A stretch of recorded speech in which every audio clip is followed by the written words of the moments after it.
Oh, hello. I didn't see you there. I see you've come to learn a little bit about styling with classes and IDs and CS. Oh my gosh, I hate myself. What a dumb intro. Reading a book. Of course I know. I pressed the play button. Whatever. Hi, welcome everybody. Today we're going to be doing a lesson on expanding our CSS skills. Because last time we learned about how to style things by tag, but what if we want to be a little bit more specific? So let me just show you what I'm talking about here.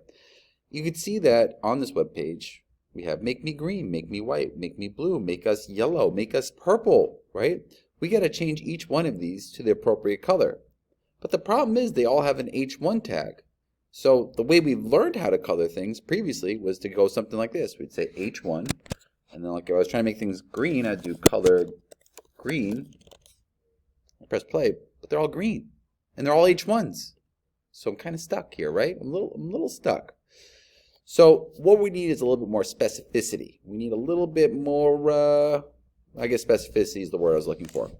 So in this lesson, we're going to learn how to style things individually, like one thing, or maybe groups of things, because you can see here two of these things want to be colored yellow, so we could put them into their own group. Maybe you could call it a class. So let's get into it. So today's lesson is about IDs and classes. Just to start you off, sometimes you want to style one individual thing by itself.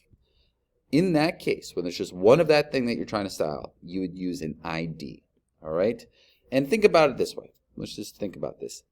If I had a classroom full of students, let's say I had 30 people in the classroom, and I wanted to call on one student, I would call them by their name, right? If I said, hey, Ethan, right? That one student, if there was one person named Ethan in the class, would know that I was talking to them.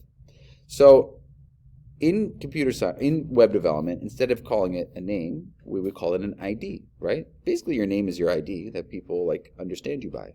So if I wanted to make this one green, what I could do is give it an ID. See how I'm doing it within the tag here. And I'd say it's equal to, in quotes, green. Right? That is the new ID of this H1 element. And so when I go back here to style, instead of doing an H1 tag, which colors each one of them, what I do is a hashtag green. Hashtag in CSS means ID. So look for something with the ID of green. All right? You can see this little pop-up over here. See? It's saying ID green. It knows that because of the hashtag. So if I press play, only the first one turns green. Now we can use that same logic for the next one that we want to be white, which, by the way, that makes no sense. Why would I make it white? You can't even see it. Well, whatever. I'll just rock with it. ID is equal to white. Okay, so let's go to style here. Now if I want to turn the second one white, but obviously we can't see it because the background's white, we'll do color white. So this is ID with the color of white. Yep, that was expected. What was I thinking? Man, what a day today. What am I doing? And for this one was blue. Let's give this the ID of blue. And we'll come back here. Let's do hashtag. Remember, that's the ID of blue. And we'll do color blue. Now, just to be clear here, this is working perfectly. If you took out this hashtag, though, notice how it doesn't work. Because you're telling it to look up an element called blue, which doesn't even exist. That makes no sense. These hashtags are very important. If you don't use them, it doesn't know to look for the ID of blue. All right, we're crushing it right now. So let's move on to let's get a little bit more advanced. So you'll see that these two are yellow. They're saying both of us should be yellow.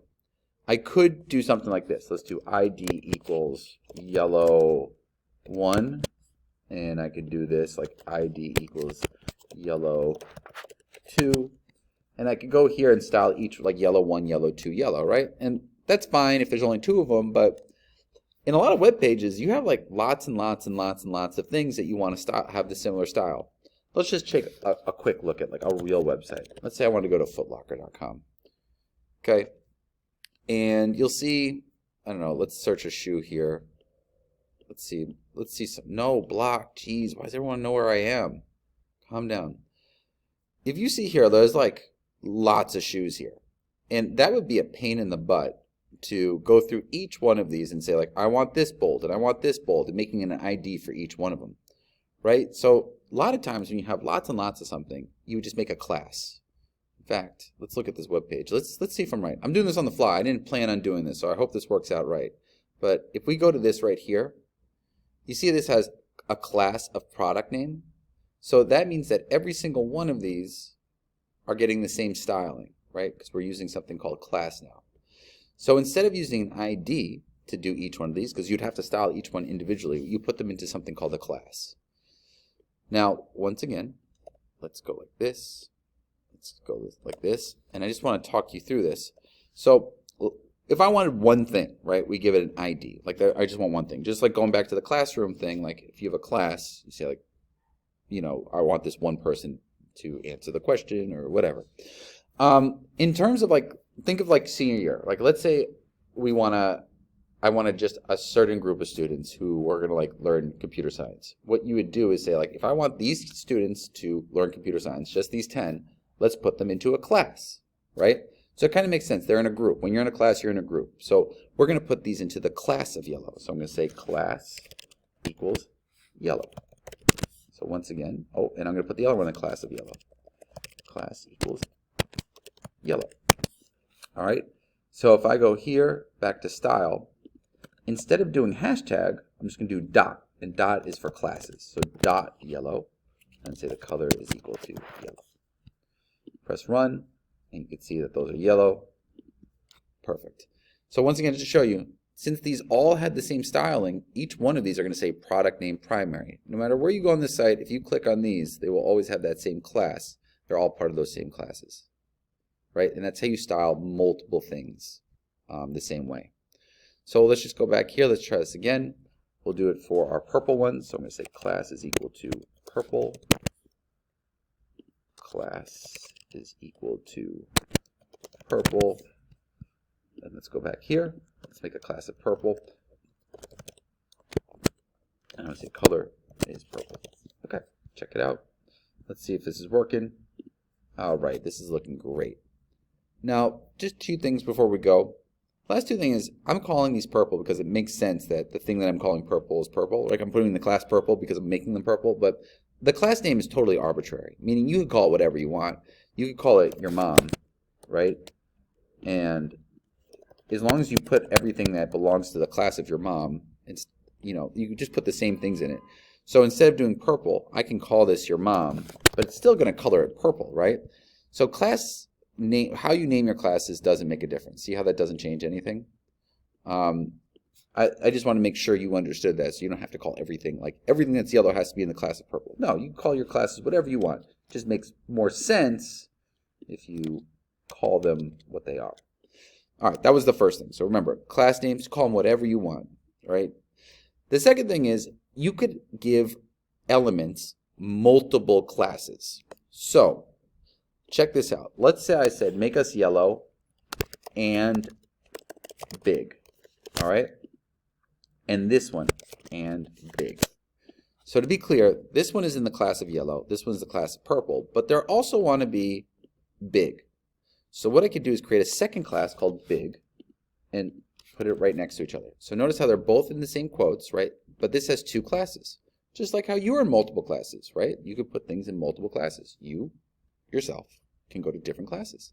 So this has multiple classes now, and what we would do is make another class called big, and everything that we want to be big, we would just say, what's it called? Use the words, use your words, Siegel. You can do this. All right. Font size, let's do 30 px. All right, run it. So now we see that this one is bigger, right? I guess, is that big? Is that bigger? Am I doing that? 50 px? All right, that's a little bit more. Let's do 100 just to really make it clear. All right, so if you look here now at my web page, I have these two make us yellow and big. These are now big, right? And so they're in part of multiple classes. So that's it for this lesson. Just remember IDs for one thing, classes for groups of things, and you can be part of multiple classes. All right, that's it. Peace out. I'm going to continue reading my book now, which I'm authentically reading.